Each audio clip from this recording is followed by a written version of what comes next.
아, 고생하셨네요. 아유, 얼마나 그동안 준비를 많이 하셨겠어요. 예, 마음도 많이 쓰시고. 우리 찬양대 위에 박수 한번 할까요? 예.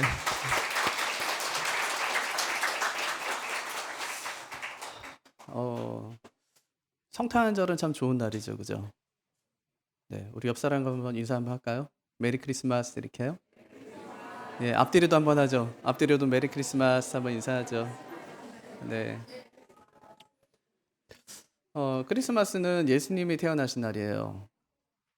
네, 선물은 누가 받아요? 왜 애들이 받죠? 아, 예수님이 태어나셨는데 왜 내가 선물을 받아요? 예수님이 태어나셨으면 예수님의 선물을 받아야 되는데, 그쵸? 그럼 어떻게 해야 돼요?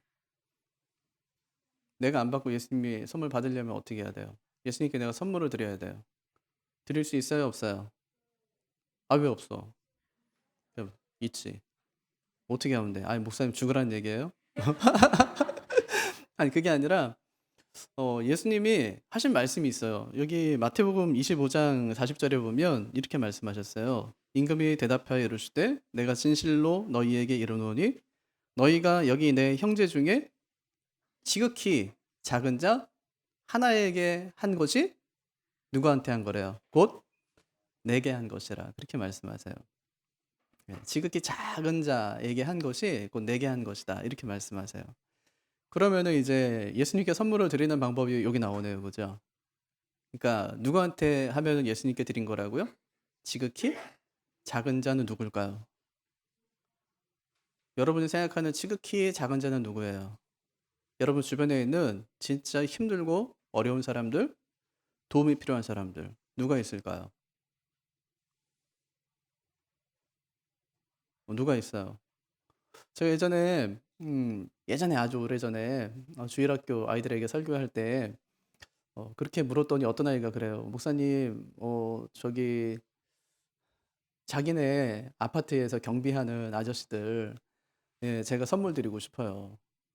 또 해외에서 진짜 어렵게 사는 사람들 있잖아요.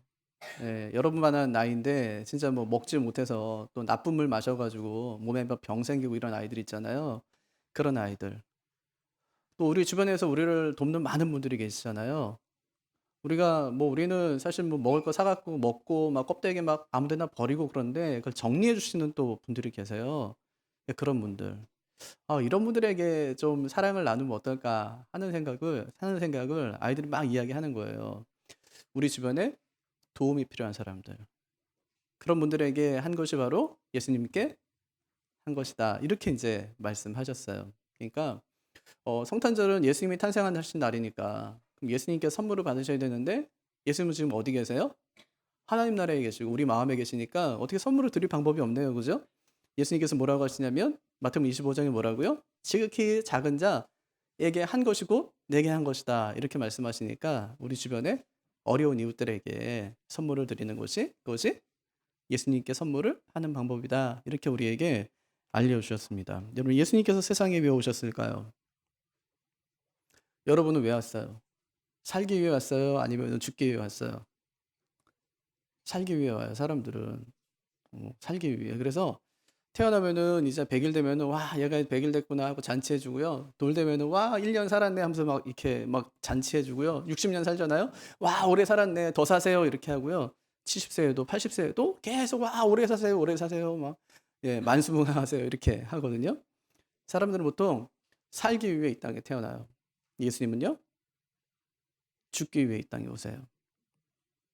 예, 죽는데 내가 잘못해서 내 죄 때문에 내가 살 만큼 살아서 죽는 게 아니라 인간의 죄 때문에 그 죄를 용서하기 위해서 인간의 죄 때문에 인간을 대신해 죽기 위해서 예수님께서 이 땅에 오신 날이 성탄절이에요. 그러니까 성탄절은 굉장히 기쁜 날이지만 슬픈 날이에요.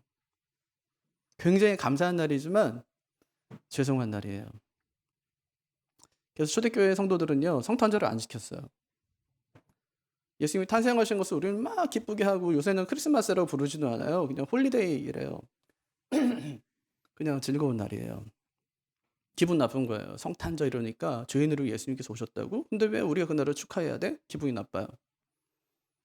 그러니까 그냥 해피 홀리데이 그렇게 불러요. 그러니까 우리 즐기는 날, 우리 그냥 즐거운 날, 우리가 행복한 날, 우리 노는 날 이렇게 하는 거예요. 그런데 성탄절은 그런 날이 아니에요. 예수님께서 인간의 죄를 용서하기 위해서, 죽기 위해서 이 땅에 오신 날이라고요. 그러니까 그거 생각하니까 성탄절을 기쁘게 한번 보낼 수가 없는 거예요. 초대교회 성도들은 성탄절을 안 지켰어요. 근데 한 350년이 지나고 난 다음에 로마 교회가 지키기 시작했어요, 성탄절을. 그날을 기념하면서 예수님께서 오신 날을 축하하고 우리는 감사하는 날로 지키기 시작했어요. 그러한 10년쯤 지났을 때 콘스탄티노플이라고 지금의 그 터키의 이스탄불이죠, 수도가. 거기 교회가 이제 지키기 시작하고 한 또 10년쯤 지난 다음에 안디옥 교회가 지키기 시작했어요. 우리나라는 언제 지키기 시작했을까요? 뭐 복음이 들어와야 지키는 거니까. 복음이 들어오기 전까지는 지키지 않았을 거 아니에요. 1887년에 장로교회가 생기고 감리교회가 생겨요. 10월 달에. 그리고 한 2달 있다가 성탄절에 그때부터 이제 지키기 시작한 거예요. 본격적으로 지키기 시작한 것은 1900년대 들어와 오면서부터 성탄절을 지키기 시작하면서 성탄절이 처음에 딱 들어오고 난 다음에는 이게 나라의 어떤 행사가 되었어요. 예. 성탄절에 교회 가면 뭐 준다고 그랬어요, 옛날에는. 뭐 먹을 거 주고, 거기서 뭐 발표회도 하고, 뭐 연극도 하고, 뭐 노래도 하고, 신앙송도 하고 이러면서 마을의 문화를 주도하는 그런 날이 되었어요. 지금까지 100년 넘게 성탄절을 계속 지키고 있는 것이죠. 성탄절이 언제냐? 우리는 오늘 지키죠. 12월 25일 날. 근데 정교회는 1월 6일이다 그래서 1월 6일을 성탄절로 지켜요. 그러니까 교회마다 교파마다 약간 성탄절의 날짜에 대해서 약간 좀 바뀐 게 좀 조금씩 있는데 중요한 것은 언제 지키냐, 몇 날 며칠이냐가 중요한 것이 아니라 성탄절이 주는 의미예요. 성탄절이 무엇인가, 어떤 의미가 그 안에 담겨 있는가 하는 것이 중요하다는 말입니다. 진짜 중요한 것은 예수님이 오셨다는 거예요. 어떻게 오세요? 첫째는 예언대로. 구의 선지자들이 말한 예언대로. 둘째는 어떻게 봐요? 처녀의 몸에서. 둘 다 놀랍죠? 예언대로 온다는 건 참 놀라운 일이에요. 여러분, 예언하는 게 쉬워요, 어려워요? 그거는 어찌 보면 어렵지만 또 한편으로는 그렇게 어려운 일이 아니에요. 왜냐하면 예언할 수 있죠. 100년 뒤에 이런 일이 일어날 거야. 근데 안 일어나요. 진짜 어려운 건 예언하는 것이 아니라 예언한 대로 이루어지는 것이 어려운 거예요. 예수님이 오신다는 그 예언은 이미 수천 년 전부터, 예수님, 우리가 인간이 범죄한 직후부터 하나님께서 예수님 보내주겠다고 약속하셨고 많은 선지자를 통해서 하나님께서 메시아를 보낼 거야 하고 약속하셨어요. 근데 진짜 약속하신 그대로, 예언하신 그대로 예수님이 이 땅에 오셨다는 거예요. 너무 놀라운 일이죠. 또 하나는 처녀의 몸에서 오신다는 거예요. 이거는 가능한 일인가요? 이건 진짜 불가능한 일이에요. 결혼을 안 했는데 모태솔로인데 애를 낳는다. 이거는 가능해요? 이거는 가능하지 않아요. 모태솔로인데 어떻게 애를 낳습니까? 그건 뭐 결혼해야지 낳는 건데 처녀의 몸에서 온다 그렇게 이제 말씀한 것이죠. 근데 핵심은 뭐냐면 주님이 구약의 예언대로 처녀의 몸에서 태어나셨다. 태어나셨다. 그래서 오늘 말씀 보니까요. 이 과정에서 마리아가 어떻게 쓰임받았고 요셉이 어떻게 쓰임받았나 하는 것을 이야기해 줍니다. 마리아는 어떻게 쓰임받았을까요? 18절 한번 보세요. 그리스도의 나심은 이러하니라. 그의 어머니 마리아가 요셉과 약혼하고 동거하기 전에 성령으로 잉태된 것이 나타났더니, 여기서 보니까 나심이라는 단어는 게네시스라는 단어예요. 현대에서 나온 차 중에 제너시스라는 차가 있죠. 그게 창세기가 제너시스거든요, 영어로요. 창세기는 뭐냐면 새로운 세상이 열리는 거예요. 그리스도의 나심은 이러하니라고 말씀할 때 그 나심이라는 단어가 창세기예요. 새로운 세상이 열렸다는 거예요. 태초에 하나님의 천지를 창조하시니라 하고 이제 창세가 시작되잖아요. 마태복음 뭐로 시작되면 예수님이 이 땅에 오심으로 새로운 세상이 시작되었다 하고 시작하는 거예요. 예수님께서 오신 것은 새 창조가 시작됐다는 거예요. 하나님의 새로운 나라를 시작하셨다는 거예요. 예수님께 오실 때 그냥 몰래 조용히 오시는 것이 아니라 하나님 나라를 가지고 오세요, 이 땅에. 회개하라 천국이 가까이 왔느니라 이렇게 말씀하시면서 하나님 나라가 어떤 것인지를 예수님께서 이 땅에서 계속해서 가르쳐 주시는 거예요. 예수님이 하나님 나라를 갖고 오셨기 때문에 새로운 세상이 시작되었다는 말이에요. 그를 누가 하냐면 18절에 성령으로 그렇게 이야기하죠. 성령으로. 창세기에 보면 아담을 하나님께서 어떻게 만드시는지가 나오는데 어떻게 만드시죠? 하나님께서 그냥 말씀으로 아담아 뭐 생겨라 이래서 만드신 것이 아니에요. 하나님께서 어떻게 하냐면 흙으로 사람을 빚어요. 그리고 어떻게 해요? 코에다가 생기를 후 하고 불어넣어요. 그랬더니 사람이 생명이 된지라 살아있는 영이 되었다 그렇게 얘기하거든요. 그럼 동물은 어떻게 만들었을까요? 동물도 하나님께서 흙으로 만든 다음에 그냥 코에다가 후 하고 생기를 불어넣지 않아도 그냥 만든 순간에 그냥 생명이 부여됐어요.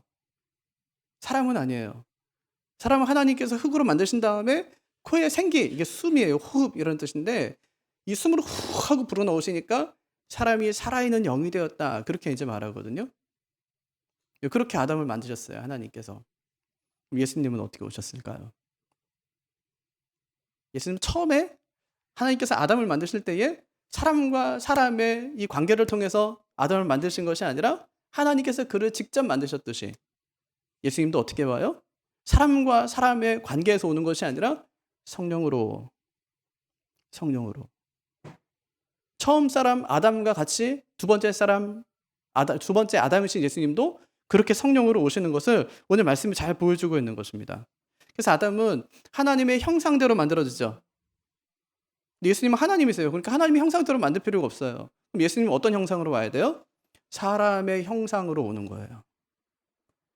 첫 번째 창조에서는 아담이 하나님의 형상으로 만들어지지만 두 번째 창조에서는 하나님이신 예수님께서 사람의 형상으로 이 땅에 오신 거예요. 그래서 이것을 창조다, 게네시스, 창세기다, 새로운 세상이 열렸다 그렇게 이야기하는 것입니다. 이렇게 새로운 창세기를 쓸 수 있도록 누가 자신의 몸을 내주냐면 마리아예요. 그가 이제 요셉과 약혼을 합니다. 19절에 보니까 요셉은 그의 남편이라고 이야기하고 20절에 보니까 마리아를 내 아내 이렇게 이제 이야기해요. 그러니까 당시 약혼은 그냥 결혼한 거거든요. 요즘에는 약혼 잘 안 하죠. 저희 아버지 세대만 해도 약혼을 하셨어요. 정혼을 하고 약혼을 하고 결혼을 하는 거예요. 정혼을 주로 보통 이제 언제 하냐면 아주 어렸을 때 집안과 집안 사이에 정혼을 해요. 우리 나중에 이 둘을 갖다 결혼시키자 이렇게 해갖고 정혼을 하게 되면 나이가 어느 정도 들잖아요. 그러면 약혼을 하는데 이때 마리아의 나이가 한 13살쯤 됐대요. 그럼 요셉의 나이는 몇 살쯤 돼야 될까요? 아기 예수라는 영화나 아니면 어린 시절의 예수님의 영화를 보여주는 그런 영화들을 보면 보통 마리아는 아주 앳된 소녀예요. 뭐 10대 후반 정도 보이는? 이 요셉은요? 한 20대쯤 되겠죠? 아니요. 어떤 학자는 91살이래요. 어떤 학자는 40살쯤 됐을 거래요. 요셉이 나이가 상당히 많아요. 근데 성경에 보니까 진짜 그런 것 같아요. 나이가 많아요. 왜냐하면 이 이후로 마리아에게는 그래도 곧잘 나와요. 예수님께서 막 이렇게 고난당하시고 나중에 죽을 때도 십자가 아래에서 예수님을 향해서 막 우는 그 어머니 마리아의 모습도 나오니까 그 옆에 있던 요한에게 야 봐라 네 어머니다 이러면서 어머니 부탁하는 모습 보니까 마리아는 보이는데 요셉이 보이질 않아요. 어디 갔을까요? 먼저 간 거야. 먼저 가셨어요. 먼저 가셨어. 네. 충격적이죠? 그러니까 나이가 많단 말이에요. 그렇게 이제 정혼을 하고 약혼을 하면 이게 결혼과도 같아요. 그래서 만약에 뭐 약혼했다가 결혼 안 할 거야 이렇게 되면 그거는 파혼하는 게 아니라 이혼하는 거예요. 약혼한 사람이 결혼하지 않겠다고 이제 그렇게 이야기하면 이거는 이혼 증서를 써주게 돼 있어요. 둘이 약혼했는데 먼저 남편이 죽잖아요. 남자가 죽잖아요. 그러면 과부라고 불렀어요. 네. 그러니까 이 약혼이라는 거는 결혼과도 같아요. 그래서 요셉에게 네 아내다 이렇게 이야기하고요. 그의 남편이다 그렇게 이야기하는 겁니다. 근데 마리아가 하나님을 위해서 자기의 몸을 내줬다는 거예요. 예. 어떻게 이런 순종이 가능했을까? 자기가 누군지 알았기 때문이에요. 마리아가 자신을 누구라고 이야기하죠? 누가복음 1장 38절 보면 마리아가 이르되 주의 여종이오니 말씀대로 내게 이루어지이다 하매 천사가 떠나가니라. 그렇게 얘기해요. 예. 천사가 막 이제 앞으로 될 일들 막 이야기해 줬어요. 예. 성령으로 너희가 잉태하게 될 거다 막 이런 얘기하니까 주의 여종이오니 말씀대로 내게 이루어지이다. 그렇게 얘기해요. 마리아가 뭐라고 얘기한다고요? 주의 여종. 종이 뭔데요? 종은 내가 내 게 아니에요. 내가 주인 거예요. 주인이 말하면 그냥 다 순종해야 되는 게 종이에요. 근데 마리아가 지금 그렇게 하고 있다는 말이에요. 다 자기 몸을 하나님의 종이기 때문에 하나님 명령에 자기 몸을 다 맡겨드려요. 예. 이렇게 마리아가 예수님의 탄생을 예비하는 겁니다. 뭘로요? 순종으로. 예, 순종으로 예수님의 탄생을 예비해요. 그렇게 하니까 나중에 처녀가 아기를 잉태한 놀라운 일이 벌어지는 거죠. 그래서 마리아의 믿음이 어떤 믿음이냐? 완전한 순종이에요. 순종하는 믿음. 또 하나 있어요. 결과는 하나님께 맡기는 믿음. 결과를 그냥 하나님께 맡기는 믿음. 이게 마리아의 믿음이었어요. 그가 이렇게 예수님의 탄생을 예비합니다. 그럼 요셉은 어떻게 예비할까요? 오늘 말씀 보니까 요셉은 마리아의 보호자로 등장합니다. 만약 요셉이 나쁜 마음 먹었다면 어떻게 됐을까요? 아니 결혼도 아직 안 했는데 그런데 내 약혼녀가 아이를 임신했어요. 어떻게 해야 돼요? 그럼 법대로 해야죠. 법대로 하려면 신명기 22장에 보면은 돌로 쳐서 죽이는 거예요. 예, 돌로 쳐서 죽이는 거예요. 근데 오늘 말씀 보니까 다행히 요셉이 의로운 사람이었다 그렇게 얘기하고요. 그래서 한 일이 뭐냐면 가만히 끊고자 했다 그렇게 얘기해요. 그러니까 두 증인 앞에 증인을 세워놓고 조용히 이혼하겠다 그렇게 이제 생각을 한 것입니다. 근데 만약에 그렇게 이혼했다면 어떻게 됐을까요? 마리아의 배가 점점 불러와요. 그럼 사람들이 처음에 요셉을 막 뭐라 했겠죠? 약혼까지 해놓고 여자 버렸다 이제 그렇게 나중에 알고 보니까 마리아의 배가 점점 불러오니까 요셉이 이혼한 이유를 알게 됐겠죠. 그럼 마리아를 불러다 어떻게 했겠습니까? 당연히 돌로 쳐서 죽이는 거예요. 그럼 마리아만 죽을까요? 뱃속에 있는 예수님도 죽는 거예요. 그럼 어떻게 될까요? 엄청난 일이 벌어지는 거예요. 그러니까 기쁘다 구주 오셨네가 아니라 기쁘다 구주 안 오셨네 이러면 사탄이 막 노래 부르는 거예요. 성탄절에. 우리는 뭐 그 성탄절이라는 거 있을 수 없는 일이 되는 것이죠. 그래서 하나님께서 마리아만 선택하지 않고 요셉까지 함께 선택했다는 말입니다. 그래서 예수님이 안전하게 오시려면 진짜 여러 가지 조건이 다 맞아야 되는 거예요. 가장 중요한 것은 처녀에게서 와야 돼요. 근데 그 처녀가 어떤 처녀냐면 그냥 단순히 결혼하지 않은 처녀가 아니라 약혼한 처녀여야 돼요. 만약 결혼하지 않은 약혼하지 않은 처녀에게 만약에 예수님이 왔다 그러면 이건 뭐 큰일 나는 거예요. 그건 돌 맞아 죽는 거예요. 약혼한 사람도 없고 결혼도 안 했는데 애를 임신했다. 엄청난 일이죠. 그래서 반드시 약혼한 처녀였으면 돼요. 문제는 뭐냐면 그 남편이 받아줘야 된다는 거예요. 약혼한 남편이. 그러니까 그걸 받아주려면 남편에게도 두 가지 있어야 돼요. 하나는 신앙. 남편이 신앙이 있어야지 받아주죠. 두 번째는 그 남편이 아무 여서도 안 돼요. 딱 한 가지 조건. 다윗의 자손이어야 되는 거예요. 다윗의 후손. 다윗의 후손을 통해서 예수님께서 와야 되기 때문에 이렇게 고르고 골라서 뽑은 것이 요셉이었습니다. 요셉은 단순히 그냥 착한 사람이 아니었습니다. 19절에 보니까 그를 의로운 사람이다 그렇게 얘기하는데 의롭다는 말은 신실하다 그런 뜻이에요. 두 가지 면에서 신실한데 첫째는 사람을 귀하게 여겨요. 19절 보세요. 그의 남편 요셉은 의로운 사람이라 그를 드러내지 아니하고 가만히 끊고자 해요. 그렇게 이야기하죠. 이게 무슨 얘기냐면 율법을 어겼다는 얘기예요. 그러니까 그를 드러내지 아니하고 가만히 끊고자 해요. 율법을 어겼어요. 율법대로 하면 어떻게 해야 돼요? 드러내야 돼요.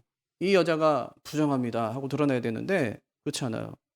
요셉이 만약에 의로운 사람이라면 우리가 생각할 때 의로운 사람이라면 여인에 대한 사랑보다 하나님에 대한 사랑을 더 드러냈어야 되는 거 아니에요? 내가 여인도 사랑하지만 진짜 내가 하나님을 사랑하기 때문에 이 여인이 지금 범죄한 것에 대해서 사람들끼리 이야기하면서 율법을 지키는 그의 모습을 보였어야 한다는 말이에요. 하지만 요새는 반대로 합니다. 율법과 여인이 있어요. 율법이 크고 여인이 작아야 돼요.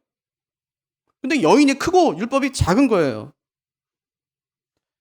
놀라운 건 뭐냐면 아직까지 요셉이 왜 마리아가 임신했는지 그 이유를 알지 못한다는 거예요. 몰랐어요. 왜 그녀가 임신했는지 모르지만 가만히 끊고자 해요. 엄청난 결단이에요. 예. 가만히 끊고자 했다는 것은 뭐냐면 나중에 그 법적인 책임을 나도 함께 지겠다는 얘기 아니에요? 마땅히 자신이 그것을 드러내면서 율법으로 정죄해야 마땅한데 너 알면서 왜 그거 안 했어? 하는 정죄를 자기가 받겠다는 그런 얘기 아닙니까? 그럼에도 마리아를 감싸는 겁니다. 그럼 그것이 불법이 아니냐는 말이에요. 그런데 불법처럼 보이는데 성경은 그것을 의롭다 이렇게 얘기하는 거예요. 의롭다. 왜 그럴까요? 마태복음에서 누누이 얘기하기를 하나님은 긍휼을 원하고 제사를 원하지 않으신다.